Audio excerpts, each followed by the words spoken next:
Okay, we'll start with this per tweet from Michael Benson. Cal Sorlin has declared that they're looking at a possible heavyweight World Boxing Super Series tournament for 2021.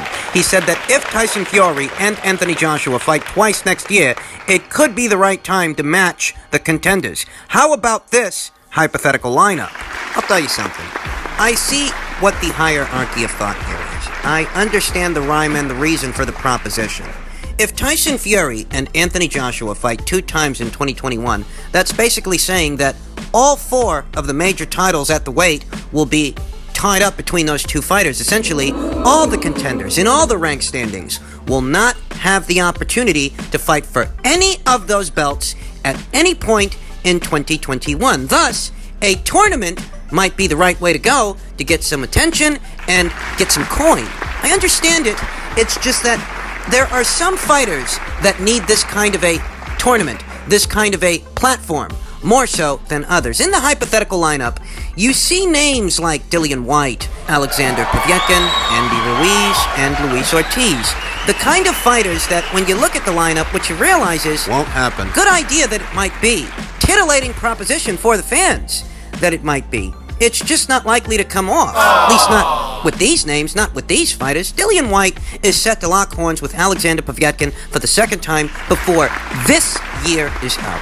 Now, you hypothesize that Dillian White avenges the loss from the first fight. He makes it through. He reclaims his interim status as WBC interim champion and mandatory challenger for the green belt. Do you think that after having gone through what he had gone through, that Dillian White would take a chance and participate in this kind of a tournament? Look at what gambling just got him. You think he's going to do any more gambling thereafter? Yeah, I don't think so. Furthermore, Dillian White is an established fighter, an established name, and a bona fide top 10 heavyweight in the world. He doesn't need this kind of a tournament, this kind of a format, to make waves, to get attention. Look at how much attention he's already gotten without having participated in a tournament. The bottom line is, a fighter like Dillian White is not very likely to participate in this tournament. Luis Ortiz, that guy, he's a PBC fighter. That almost immediately takes him out of the running. But if that weren't enough, Luis Ortiz is being built back up to take on the former unified champion and his stablemate, Andy Ruiz. Luis Ortiz is set to be making an appearance on the undercard of Andy Ruiz versus Chris Arreola. Those guys aren't likely to participate in a tournament like this. They're just not. Usyk's set to be locking horns with Derek Chisora very soon.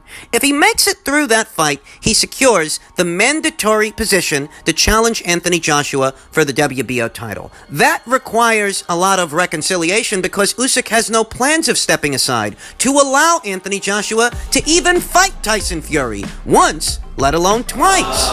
Now, fighters like Joseph Parker, who don't have too much going on right now. You know, Joseph's name is attached to his countryman, Junior Fa. Those 2 guys are supposed to be locking horns in the very near future. But beyond that fight, it would make sense for a fighter like Parker, who needs to get some more attention, needs to get himself back in the conversation. It might make more sense for a Parker to participate in this than a Dillian White. The same is true of Michael Hunter, who currently is a network and promotional free agent. He's free to roam, free to do what he wants, and participating in this kind of a tournament could get him a lot of attention. Now, Daniel Dubois, he's supposed to be fighting Joe Joyce, but we don't really know what's going on with that fight. You know, it's entirely possible that Frank continues to push that fight back until the crowds come back.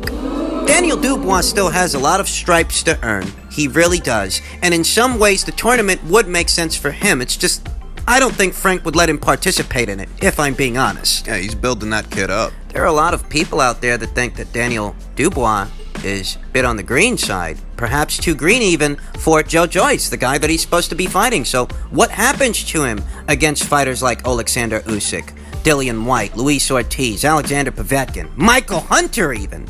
Essentially, Daniel Dubois would be the least experienced heavyweight of this heavyweight roster. I don't think for a second Frank's going to take a chance having his golden goose, his heir apparent to the heavyweight throne, doing the dance with all these more experienced heavyweights than himself. For a perspective, do realize that here today, Michael Hunter, a cruiserweight who moved up to heavyweight, has a better body of work in the heavyweight division than Daniel Dubois does. That's right. Michael Hunter has dished out the first professional losses to both Martin Bacol and Sergey Kuzmin. Michael Hunter has taken on experienced heavyweights like Iago Kalice, experienced heavyweights like Alexander Ustinov and Alexander Povetkin. In drawing with Alexander Povetkin, In doing so, Michael Hunter has made more of a statement than Daniel Dubois has here today, because the name of Alexander Povetkin is the kind of name that you won't find on Daniel Dubois' resume. no way Frank lets him join that thing. Now, I'll tell you who the tournament does make sense for. There are a number of unbeaten heavyweights in the heavyweight division that show a lot of promise, but they have yet to distinguish themselves from each other. Heavyweights like Alen Babic, heavyweights like Arslanbek Makhmudov, heavyweights like Abdi Daftaev, unbeaten American heavyweights like Trevor Bryan, Cassius Chaney, Sean Franklin, Jared Anderson, Croatian sensation Filip Hrgovic, you know, his countryman, Alen Babic. He's got a score to settle with that guy, and this tournament would be the perfect stage for just such a showdown. These unbeaten heavyweights have no more to lose from participating in this tournament than they do by traversing the heavyweight landscape on the Bring Along process. For them, it's inconsequential. Thus, for them, it makes the most sense, as they have everything to gain and no more to lose than they already do fight by fight.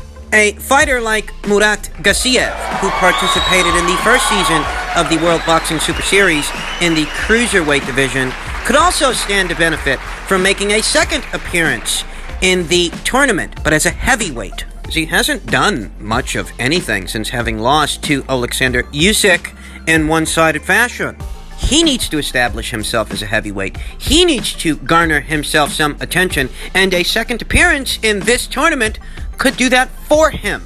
The bottom line is, there are those out there who this tournament makes more sense for than others, and those are the kind of fighters that would be ideal candidates to participate in this thing. But this current lineup, oh, it's great. I'd love to see it if they were willing, but that's the problem.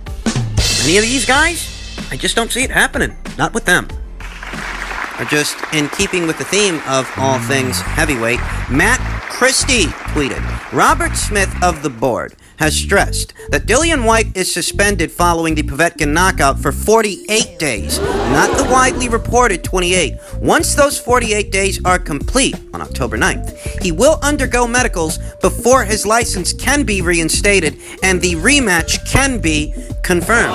Essentially, pending these provisions, medical tests, the rematch between Dillian White and Alexander Povetkin is in the air. And this is the heavyweight division, so anything can happen. This further drives the point home that perhaps Dillian White is taking on too much too soon in attempting to fight Alexander Povetkin straight away in a rematch. And to that, I can only express the sentiments I previously expressed in reference to the immediate rematch, that not all immediate rematches are created equal.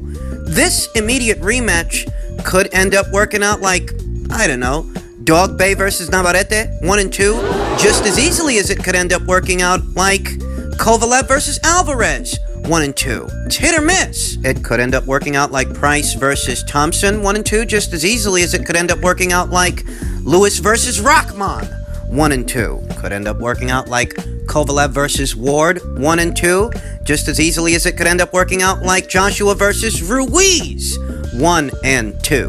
It could end up working out like Taylor versus Hopkins, 1 and 2, just as easily as it could end up working out like Frampton versus Santa Cruz, 1 and 2. And that is because not all immediate rematches are created equal. It's hit or miss, sink or swim, and anything, most everything can happen. This is boxing, folks. It could be another Machado versus Concillo, 1 and 2, for all we know. On one end, you tell yourself that, you know what, recovering from a violent knockout like that, in that kind of time frame, it's ill-advised. But on the other end of the spectrum, on the other side of the coin, you tell yourself that Dillian White was winning that fight up until he got caught. And it's not going to take very many adjustments for him to do better in the rematch. He just has to be a little more careful. There is an equal and opposing argument on both sides, and it's anybody's guess what's going to happen. The most I can say is that Dillian White is staying in character with who he is. He is the heavyweight division's can man. Just the act of him taking on that fight with Alexander Povetkin, a heavyweight who I warned was a very dangerous man in spite of his age leading up to the fight. That shows you what kind of fighter Dillian is. He didn't have to take that fight with that guy. He had his title shot. He could have sat on his hands and waited. If he wanted to. He could have. He had that option. Or at minimum, he could have chosen to tread carefully. Yeah, you make another ring appearance while you wait for your title shot, but not against a guy like Alexander Povetkin, an experienced guy, been around the block kind of guy, Olympic gold medalist kind of guy. Could have skipped that and chose a lighter touch. But he didn't. And that is the kind of attitude, the kind of demeanor that has gotten Dillian White so much success and so many fans. The cult following of Dillian White. It's because of his moxie. It's his gusto. That's what they like about him. And that is what he is exhibiting here and going ahead with this immediate rematch, even though in many ways it is ill-advised. But then again, taking on Povetkin, another top 10 fighter like himself, that was kind of ill-advised to begin with, as Dillian White didn't have to take on that fight. That was a voluntary, that was a choice that he made. Let's see if that attitude, that demeanor, continues to garner Dillian White success, or folly. One way or another, very soon, we're going to find out.